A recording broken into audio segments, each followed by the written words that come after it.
your emergency? I called a little bit ago, the deputy sheriff. I found out my granddaughter has been taken. She has been missing for a month. We're talking about a 3-year-old little girl. My daughter finally admitted that the baby's in the store. I need to find her. Your daughter admitted that the baby is where? But the babysitter took her a month ago. My daughter's been looking for her. I told you my daughter was missing for a month. I just found her today, but I can't find my granddaughter. And she just admitted to me that she's been trying to find her herself. There's something wrong. I found my daughter's car today, and it smells like there's been a dead body in the damn car. Okay, what is the 3-year-old's name?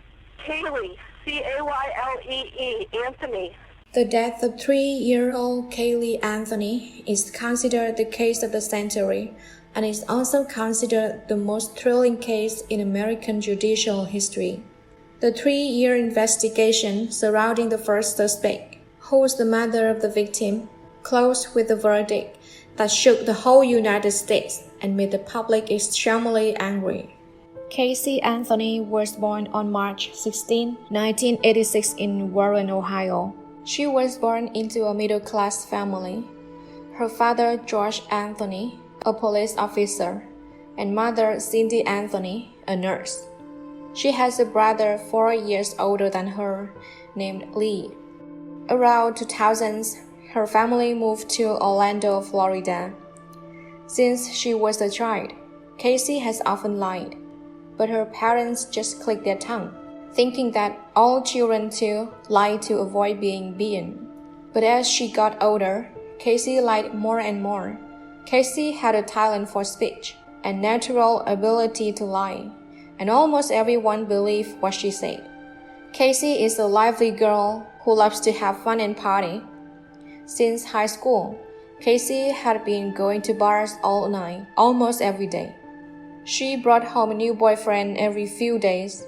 Her parents just clicked their tongue, thinking that teenage rebellion would be over in a few years. Then, near the end of high school, Caylee's parents knew that their daughter was the party type, so they decided to throw a big party for Caylee. After a while, her parents asked, "Where's the diploma?" Caylee said it would take a while for the school to issue official diplomas. Caylee's parents had no doubts either. After a while, still not seeing her with a diploma, her parents called the school to ask why it was so late. Then they discovered that Caylee had failed most of the subjects. Therefore, she couldn't graduate from high school. Caylee still blatantly let her parents invite hundreds of people and receive congratulatory gifts from everyone without being embarrassed. Caylee is that kind of person. In 2005, when she found out she was pregnant, she was 19 years old. Caylee wanted to abort the pregnancy, but the pregnancy was too big to abort. She had to hide from her parents and everyone by wearing a belly brace and wearing loose clothes. However, by the 7th month of the pregnancy, she could no longer hide it. Her parents found out, but Caylee said she would let the baby go as soon as she was born. She didn't want to raise the child. Caylee's parents strongly objected. They tried to convince Caylee, promised to give her money to raise the baby and help her as much as possible. Her parents asked who the baby's father was, but she said the baby's father had died in an accident. In general, people cannot believe anything that comes out from Caylee's mouth, and the identity of the baby's father remains a mystery. It's also possible that because Caylee is the type that flirts and slept with so many people, she's not even sure who the baby's father is. On August 9, 2005, Caylee gave birth to a daughter named Caylee. She and her daughter moved into the same house as Cindy Anthony. Although she had a child, she still kept the habit of partying, hanging out with friends, and leaving her children in the care of her parents. On June 16, 2008, Caylee had a big argument with her mother because Cindy discovered that Caylee had lied to go to work to let her babysit. Meanwhile, she posted pictures on Facebook dancing and drinking at the bar. The mother and daughter argued loudly. Then Casey stole money and took her parents' car, then left home with her daughter, Caylee. A month later, her father received a letter asking for a fine to get the car back. Turns out, Casey had left the car in the parking lot in another town. So the police asked the car to go and called the car's owner, Caylee Anthony. When the couple Caylee Anthony came to pick up the car, they were shocked because the car smelled corpses. They tried to contact Casey. This time, she accepted the call.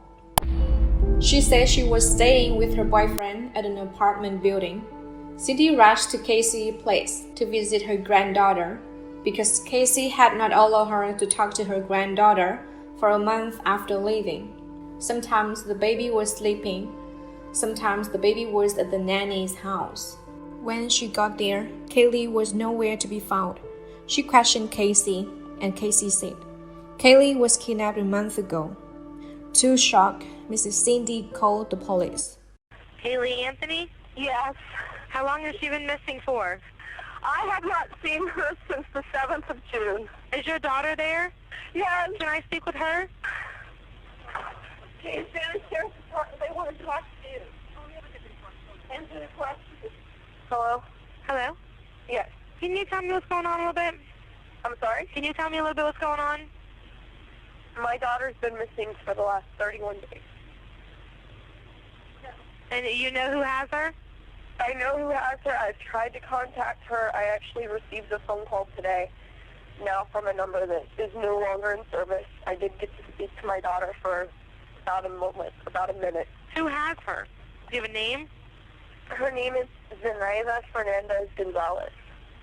When police asked Casey, "Where's your daughter?" she said that Caylee's nanny named Zanny kidnapped her 31 days ago. The police asked her how she found out about the nanny. Casey said her college named Jeff Hopkins recommended it. According to Casey, Jeff has 2 young sons, and Zanny is his babysitter, so she often takes Caylee to the Jeff's house so that the nanny can take care of them both. The police asked for the address of Jeff, but after walking around for a while, they stood in front of an abandoned house. No one lived. Police soon determined that the nanny named Zanny did not exist, and that Jeff was just a friend from the same middle school as Casey. He had no children and never worked with Casey. It was all just fabrication. Same time that Caylee Anthony worked there. I don't think so. You don't recall ever seeing her there? Never. Did you ever introduce Caylee Anthony to a woman by the name of Zenaida Gonzalez? I did not. Did you ever use Zenaida Gonzalez as a nanny? No, sir. Do you have any children? No, sir. On December 11, 2008, Caylee's body was found at a sack in a deserted forest, about half a mile from Casey's residence. The corpse was almost decomposed, but the skull still had duct tape around the nose, mouth, and chin. An autopsy showed that the cause of death was homicide.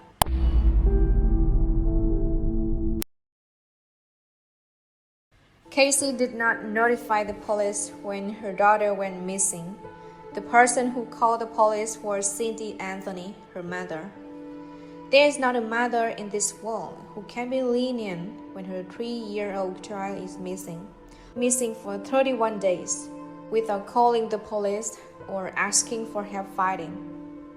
Instead of calling for help, she partied all night in bars and posted pictures on Facebook, smiling brightly. She explained that she didn't call the police because she thought she could handle the matter herself. On July 3, 2008, shortly after Caylee went missing, she decided to get a tattoo of the words Bella Vita on her left shoulder, which means life so beautiful. Tattoo artist Bobby Williams said, Casey seemed very happy and elated at the time. Can you imagine a normal mother, when she lost a child, can do that? In Casey's diary, it says, June 21, 5 days after Caylee went missing. She wrote that, I have no regrets, just a little worry. I have full confidence in my decision. I know I made the right decision. I have to get what I want, no matter what. This is the happiest time I have had in a long time. Where we are right now is in a position that doesn't look very good for you. Because obviously, I know, and you know, that everything you told me is a lie, correct? Not everything that I told you. Pretty much everything that you've told me, including where Caylee is right now. That I don't know where she is. Sure you do. And I absolutely do not know where she let me explain something. Looking at you, I know that everything that you've told me is a lie. I am very confident, just by having talked to you this short period of time, that you know where she is. She covered up Caylee's disappearance, made up all kinds of stories to lie to the police. She never hired a nanny for her child. She also admitted lying, but insisted she didn't know what happened to her child. Listening to the 911 call, we can see Mrs. Cindy extremely panicking and worried about her granddaughter. Meanwhile, Casey spoke in a very calm and emotionless voice. She clearly doesn't want the police to get involved in this. During the interrogation, she never showed any concern or grief, even when the child's body was found. Strangers had to cry, but she still smiled and talked to the police as usual. Police discovered hair samples and traces of dirt in the trunk of Casey's car. Although the results showed it was the victim's blood, these details were not enough to impeach. The juror went examined the air in the trunk of the car to determine if the car had once contained a decomposing corpse in it. The results, after being sent to the University of Tennessee, proved that a corpse was indeed there. When police checked Casey's computer search history, they found keywords like how to suffocate, how to successfully suffocate. On October 14, 2008, Casey was charged with 7 counts, including first-degree murder, aggravated child abuse, manslaughter, and perjury, but she insisted she was innocent. In April 2009, prosecutors announced they planned to recommend the death penalty against Casey. During Casey's trial in May 2011, they alleged she drugged her daughter, put duct tape over her nose and mouth, suffocating her, and then hid the body in the trunk of a car for a few days before taking it to the woods. However, Jose Baez, Casey's defense lawyer, said that Caylee accidentally drowned in the family's swimming pool on June 16, 2008, adding that George Anthony, Casey's father, helped her hide the body. She never was missing. Caylee Anthony died on June 16, 2008, when she drowned in her family's swimming pool.